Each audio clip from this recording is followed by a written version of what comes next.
ಪಾಪ. ಅಯ್ಯೋ ಪಾಪము.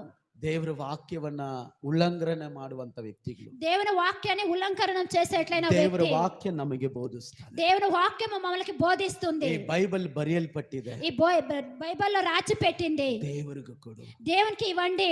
ಕೊಡದೇ ಇರೋದು ಕೂಡ ಪಾಪ. ఇవ్వకుండా ఉండేది కూడా పాపమే. ದೇವರ ವಿಷಯವನ್ನ ನಾವು ಇಟ್ಟುಕೊಂಡಿದ್ದರೆ ಅದು ಪಾಪ. దేవుని విషయాన్ని మనం పెట్టుకొని ఉండేది కూడా అది పాపమే. ಅದು ನನ್ನ ಮೇಲೆ ಶಾಪ.